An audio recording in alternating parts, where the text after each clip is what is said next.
चुनाव अब तो एक हफ्ते का समय बचा है और सब विधानसभाओं में बड़ी बड़ी रैलियां हमारी हुई हैं।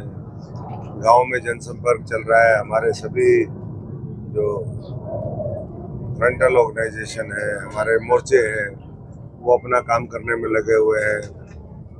हमारे चुने हुए प्रतिनिधि, चाहे वो सरपंच हो, हमारे पार्षद हो, हमारे ब्लॉक समिति, हमारे शहरों में जो साथी हैं, सब अपना पूरा दायित्व निभा रहे हैं। और आदर्श मैं भी समझता हूँ कि बहुत से ऐसे लोग हैं जो भारतीय जनता पार्टी में अपना राष्ट्र धर्म निभाने के लिए अपनी जिम्मेदारी पूरी करते हैं। ऐसे लाखों लोगों की एक समर्पित फौज है और उसी फौज के सारे 400 पार होंगे। नरेंद्र मोदी जी तीसरी बार देश के प्रधानमंत्री बनेंगे और विकसित भारत का संकल्प वो पूरा होगा। देश दुनिया की तीसरी बड़ी अर्थव्यवस्था बनेगी और जब वो ताकत मिलेगी देश को, तो उसका फायदा हर भारतवासी को होगा, 140 करोड़ लोगों का होगा।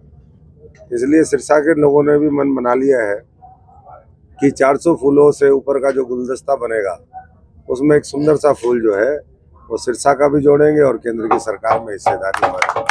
प्रधानमंत्री जी का एक इंटरव्यू हुआ था जिसके अंदर मां गंगा के लिए उनकी भावना देखी थी और वो भावुक भी हुए थे। विपक्ष उस भावना को जिस तरीके से प्रेजेंट कर रहे हैं, उसके बारे में आपका क्या कहना है? विपक्ष की बातें ना करो तो अच्छा है। उनको तो ना भाव का पता, ना भावना का पता। इनसे पूरी गंगा मैली किसने की? वो खुद ही मैले लोग हैं, वो तो मैली करेंगे, गंगा को भी करेंगे और जो उनके साथ बैठेगा उनको भी मेला करेंगे। तो इसलिए छोड़ छाड़ करके आओ, देश बनाओ, मोदी जी के साथ चलो, कमल खिलाओ। और जो बड़े बड़े काम हुए हैं, दिव्य भव्य मंदिर से लेकर के धारा 370, करतारपुर कॉरिडोर साहब, महिलाओं के सशक्तिकरण की लड़ाई, देश के युवाओं की लड़ाई, उसमें भागीदार बने ताकि हर वर्ग को, किसान, मजदूर, गरीब आदमी और ताकतवर हो सके। डॉक्टर अशोक तंवर का सिरसा विजन क्या है? सिरसा विजन सिरसा की तरक्की है। मेरा विजन ये तो है नहीं कि मैं छोड़ के भाग जाऊं, बेटियों को अरबपति बनाना, बेटियों को अरबपति बनाना। मेरा ये तो विजन है नहीं कि छोड़ के भाग जाऊं। मेरा विजन ये है यहीं डट करके लोगों की सेवा करूं। जो 15 साल लोगों ने आशीर्वाद दिया, फिर आशीर्वाद सब लोग मिल करके दें। तो पहले रोड बने, बिजली का बड़ा संयंत्र बना, स्कूल कॉलेज अस्पताल बने, 3 मेडिकल कॉलेज। आज हमारे पूरी कॉन्स्टिट्यूंसी में देखें तो तीनों जिले, तीनों मेडिकल कॉलेज, आज बड़ी यूनिवर्सिटी, हर चीज़ आ गई है। सिरसा के लोगों को आज आवश्यकता है तो वो औद्योगिक इकाइयों की है, बड़ी इंडस्ट्रीज आए और उसके लिए मैं समझता हूँ कि मिलकर के प्रयास। ये विषय गांव और शहर का नहीं है, विषय है जनता जो जनार्दन है भगवान कृष्ण। भारत का जो गीत है वो है जन गण मन अधिनायक जय। जन का मतलब होता है लोकतंत्र, गण का मतलब है रिपब्लिक डे। यही भारत के रूलर्स हैं। अब सवाल पैदा ये होता है कि जनतंत्र और गणतंत्र, इसकी रक्षा पूरे देश में नहीं पूरे विश्व में कौन कर रहा है और कौन इसका संदेश दे रहा है? मेरे देश के माननीय प्रधानमंत्री एक शब्द का इस्तेमाल करते हैं, spiritual democracy. We are the mother of democracy. Spiritual scientist की, स्पिरिचुअल नेशनलिज्म की बात करते हैं। हम हजारों वर्षों से एक उद्घोष कर रहे हैं कि राज करेगा खालसा, आकी रहे न कोई। आकी रहे न कोई, इस दुनिया में कौन आदमी इसकी बात करता है? आप बताइए। पूरी दुनिया में कि आतंकवादी नहीं रहना चाहिए, ये कौन बात करता है? वाहेगुरु जी का खालसा, वाहेगुरु जी की फतेह। हमारा ये कहना है, चाहे शहर है, चाहे ग्राम है, चाहे थल है, चाहे जल है, चाहे नभ है, उसमें जो भी व्यक्ति रहता है वो विचार करे वास्तव के अंदर कि वाहेगुरु का खालसा कौन है।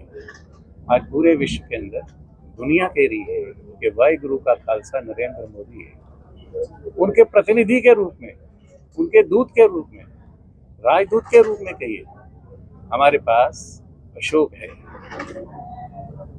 ईमान देना, विश्वास देना, अपना प्रेम प्रकट करना, अगर हम अशोक को करते हैं तो वो नरेंद्र मोदी के माध्यम से वो वाहेगुरु की तरफ जाता है। हम दुनिया के हर पदार्थ को बेकार मानते हैं। हम मानते हैं कि सब पदार्थ में ही कुछ होता, तो 3000 सालों में 5000 युद्ध नहीं होते। अभी भी 70 युद्ध चल रहे हैं पूरे दुनिया में। जिनको रोकने का काम अगर कोई कर सकता है तो वाहिगुरु का खालसा कर सकता है। इसलिए पूरे विश्व में भारत बचेगा तो दुनिया बचेगी, और भारत को बचाने के लिए ये युद्ध चल रहा है। इसलिए इसमें पार्टियों का विषय नहीं, विषय है कि वाहिगुरु का खालसा कौन। इसलिए हम बोलते समय लोगों को गांव में कहते हैं, शहर में कहते हैं, इधर से पूछिए, अंदर से आपके दिल से आवाज आएगा, अंदर वाहिगुरु बैठा है कि आपका ईमान, आपका विश्वास किधर जाना चाहिए। तो अगर अकेले में विचार करेंगे, ठीक से विचार करेंगे, हाँ उल्लाह से विचार करने से नहीं है, विचार करेंगे तो मुझको लगता है, अभी लोग कहते हैं कि बहुत लोग इधर से उधर आ रहा है, वो दिल की आवाज़ सुनते हैं ना, वाहिगुरु की आवाज़ सुनता है। इसलिए ऐसा नहीं है कि कोई दल बदल कर रहा है, दल बदल नहीं है, वो उसकी आवाज़ को सुनकर आता है कि किधर सत्य है, किधर धर्म है, किधर वाहिगुरु की आवाज़ है। उस वाहिगुरु की खालसा की फतह के लिए ये महाभारत। इसलिए इसमें हम सबसे निवेदन करते हैं, गांव और शहर, थल हो, जल हो, नभ हो, कहीं भी है, सबसे निवेदन कर रहे हैं। पानी में भी तो चलता है, मछुआरा चलता है, आकाश में भी चलता है, हमारा एयरलाइन चलता है, एयरवेज चलता है। तो ऐसे सब लोग जो चलते हैं उनसे हमारा निवेदन है कि ये वोट प्रधानमंत्री का भी एक और आपका भी एक, तो आपका वोट प्रधानमंत्री के वोट के बराबर है। तो ये बचपन का झूला है, यौवन की फुलवाड़ी है, बुढ़ापे की काशी है, शक्तिवंदन है, किसान सम्मान है, ठीक है। और दुनिया के अंदर जो प्रॉफिट मोहम्मद भी नहीं कर सका, वो शक्तिवंदन के नाते देश के माननीय प्रधानमंत्री नरेंद्र मोदी ने किया है। G20 से G20 बनाकर 57 देशों को एक साथ मिलाकर पूरी दुनिया में वसुधैव कुटुंबकम का नारा दिया है। और ये जो कमल के फूल की नाली है, इस पर लिखा हुआ भीम संस्कृति। हमारे देश की सरकार चलेगी किसके नाम पर? डॉक्टर अम्बेडकर के हिसाब से चलेगी। अर्थात क्या मतलब? लालों की रोटी चाहिए, मलिक भागों की रोटी नहीं चाहिए। विश्वकर्मा सेक्टर की जिंदाबाद होना चाहिए, जिसको लोगों ने ओबीसी कहा है, SC कहा है, SD कहा है, उसकी फतह होना चाहिए। ये इस विषय, ये महाभारत है। बहुत बहुत धन्यवाद।